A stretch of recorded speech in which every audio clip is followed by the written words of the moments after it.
Hi, this is Glenda. For some reason this morning I decided to try tie-dyeing paper. After I'd sort of got well into it, I sort of thought I'd have a quick look on YouTube to see who else had already done this, and I was surprised how little there was out there. There was a few very young people who labelled their videos tie-dyeing, but really they weren't. There was a few fabric ones, and I didn't pursue it too far, but obviously it's not an overly done thing, so I feel free to put out a video. So first you need paper. You need to get something that is going to forgive you for wetting it, tying it up, squirting it again, untying it, flattening it, without completely tearing. So you want something with sort of a bit of an open weave, not too thick. The thinner papers gave us a better result, I think. The first one that I tried, and what I think is probably one of the best, is this, and I'm sorry, I've got no idea what it is.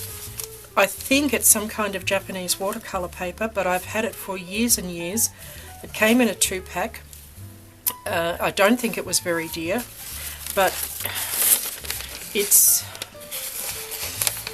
really hard to describe, but it almost looks fairly fibrous. But if you can get that, that was perfect. If you can read the writing, I'd love to know what it's officially called. Anyway, next I tried this craft ribbon paper, and the problem with that is that it's very narrow, but it gave reasonable results. But because it starts a bit creased already, it has a different character to it. Then I started raiding all the handmade style papers that I had, and they all gave different results. That one had a sparkly thing in it before I started. This one gave quite a good result. I don't know if you can see, but there's a leaf impressed in that, so it's that sort of handmade paper. It was a little bit thicker. Both sides of your paper will look completely different.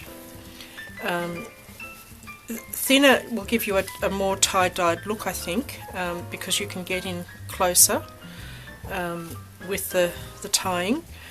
But every piece of paper is going to be completely different. That's another handmade style of paper.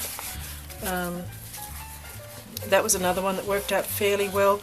It's getting a little bit thick. It doesn't look particularly tie-dyed, but it looks fairly good. So not everything fared so well. This poor thing did not work. But it could make really interesting brass on something.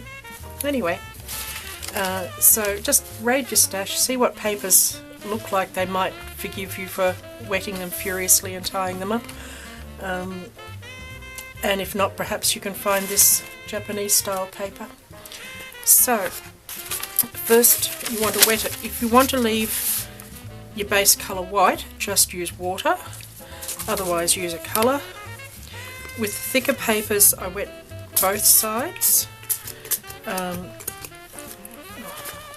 Sorry, I'll have to tilt it up to get it to spray. You don't have to overly wet it. If you find it's not cooperating, give it a bit more water. But and then you want some beads and some string, and you're basically just going to tie up the beads into the paper. Anybody who did craft in the 70s has probably done tie-dyeing already, or the 60s. I've just got a slip knot, and then you just tie it round like that. Do not laugh at how I do a slip knot, it's the only way I know. Basically I treat my finger like a crochet hook. I have no idea how you're supposed to do it properly. So then you just tie your beads all over your piece of paper. As close together as the paper will let you. The thicker the paper is, the further apart you're going to have to put your beads. And the thinner paper does let you sort of twist it in close. Just pull the slip knot up, do that.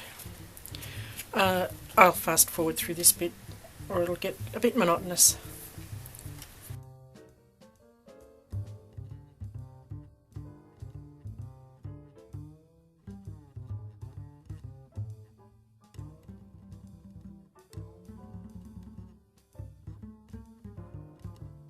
Okay, so when you've put in as many beads as you want, bring back to the tray and take your second colour. You can use as many colours as you like.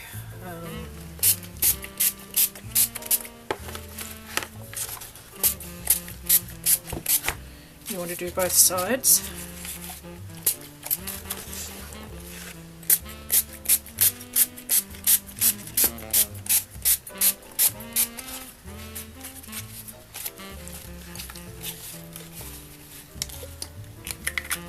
You do want to try and get in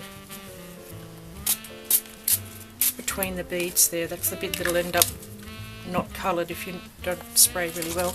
Just going to add another colour.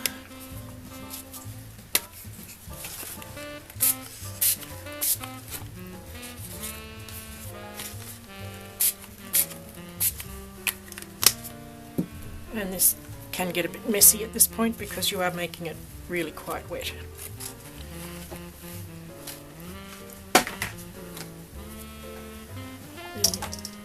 Partially at least dry it off.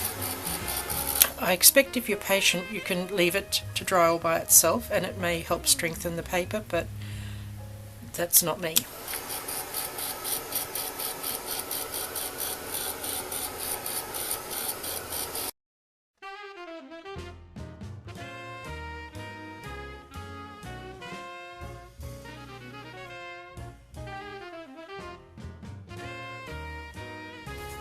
Okay, you only need it partially dry, you don't have to dry it completely.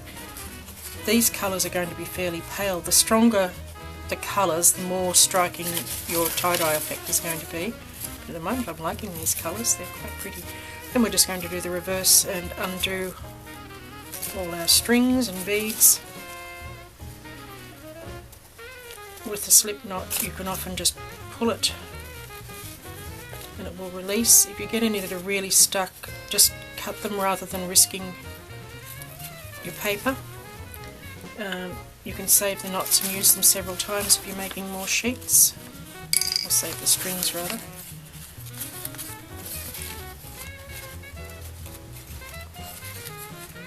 Once again I'll fast forward this bit because it's just the same, you just undo them all.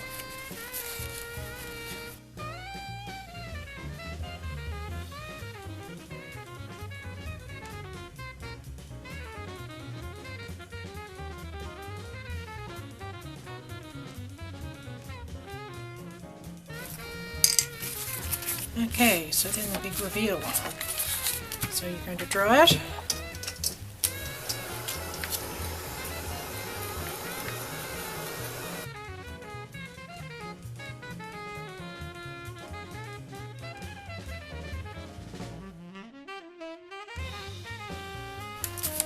And when it's dry enough, we just iron it.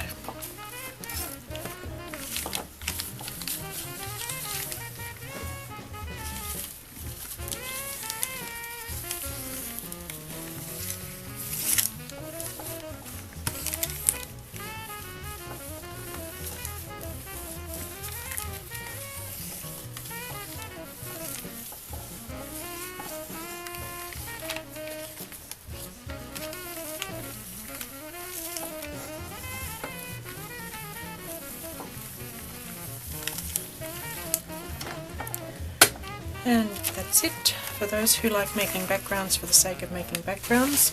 Obviously when I used the stronger colours I got a much stronger effect. These were pretty vibrant reds and purples. There's the red and more brown.